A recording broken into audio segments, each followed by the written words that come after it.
Hi, it's Matt and welcome to Collaboration Coach. This is the second part of my pick of the announcements from Microsoft's Ignite event this year.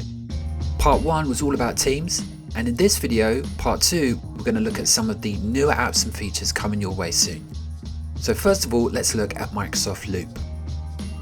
Microsoft introduced Loop during Ignite, and this is a new app that will make use of the Fluid framework. We've covered Fluid a couple of times on the channel so far, and the idea is that you can create units of productivity and reuse them across lots of different apps. For example, if you create a Fluid table in Teams and you add data to it, you can reuse that table in Outlook. And when you update the data in the table in Outlook, it will also update in Teams in real time. That is the promise of Fluid, and Loop is an app that will deliver it. Loop will support 3 different elements: Loop components, Loop pages, and Loop workspaces. Loop components can be as simple as lists, tables, notes, or tasks, and you'll be able to create them and reuse them wherever you get your work done, in a chat, an email, a meeting, a document, or a Loop page. Loop pages are where you can add components to, so pages can be created, shared with your team, and updated all in real time. Loop workspaces are shared areas that support teamwork. They will allow you and your team to see and group all your Loop components and pages together, share them, and collaborate. So Loop components for Teams, Outlook, and OneNote will start rolling out this month, and Microsoft will share more about the availability of the Loop app in the upcoming months. Microsoft have been promising an update to their Stream video service for months now, and it's finally here. Stream allows us to publish and share our videos inside of Microsoft 365. And there are no real major changes that we didn't know about already here, but I thought I'd include a quick overview of what's been announced.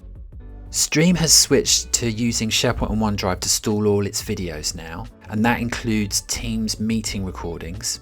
That's been going on for a while now and is complete. And the Stream homepage has been updated so it looks and feels like the rest of Microsoft 365.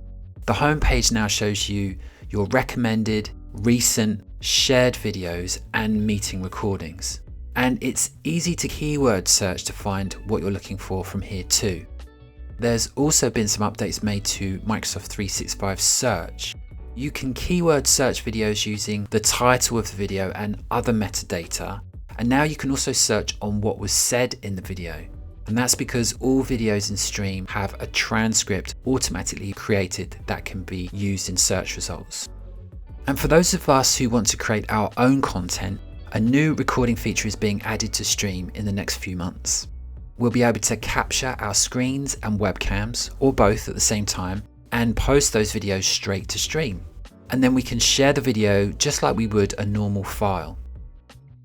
The video player has been updated, and Microsoft says that the videos are now faster to start up and play with less buffering.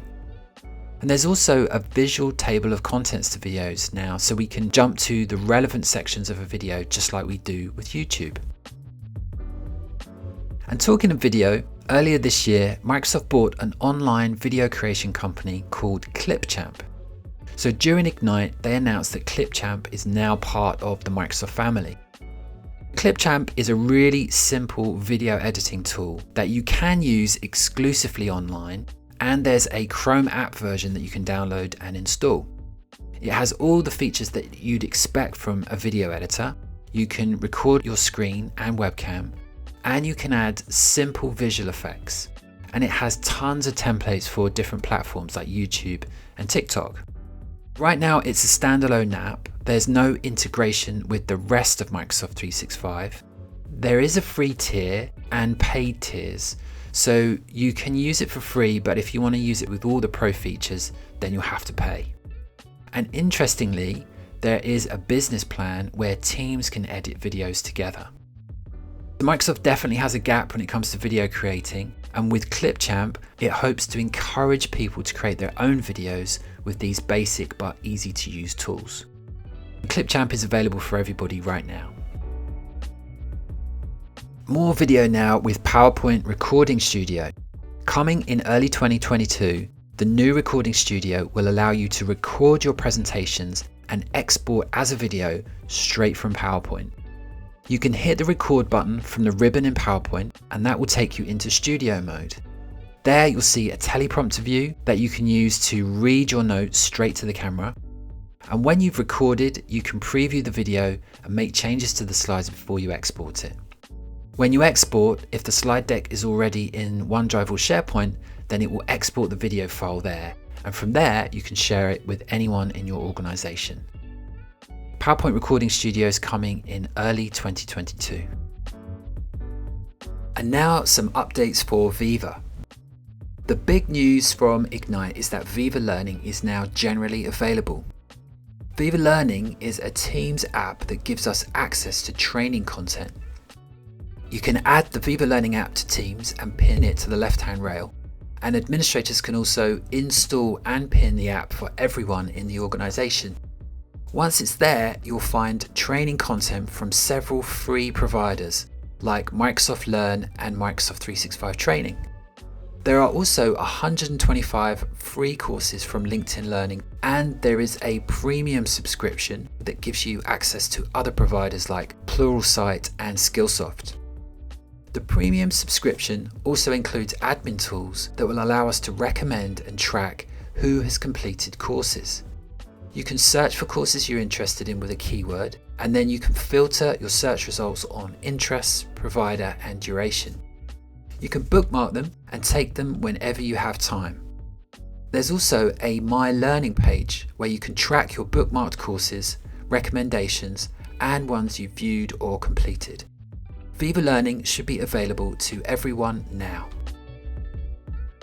Microsoft also announced some updates for Viva Insights. A new Effective Meetings page will be added to the Insights app within the next few months. Effective Meetings will give us suggestions on how to improve meeting habits, like shortening meeting times and having a break between them.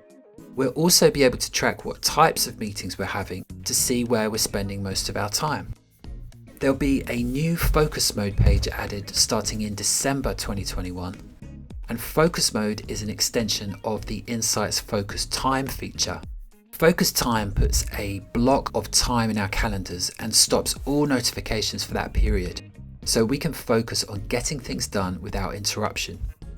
Focus Mode is going to give us help to get stuff done during that focus time. It's not clear exactly how yet, except that it will include things like focus music from Headspace. The new My Team features will allow people managers to access insights for their direct reports.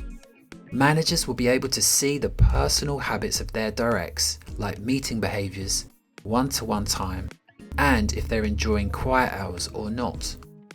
Microsoft says the goal of My Team's Insights is to help managers support their team by using the insights to foster positive behaviour. The Viva Insights homepage will also enable group and manager insights, and they'll be rolling out in November 2021. However, these homepage views are a premium feature that will require a Viva Insights subscription. And finally, there is a new homepage for Insights. You can now open the Insights homepage from the app launcher. Okay, so that's part 2 of my pick of the new announcements from Ignite. Next up will be SharePoint, OneDrive and Lists. Thank you so much for watching, and I'll see you next time.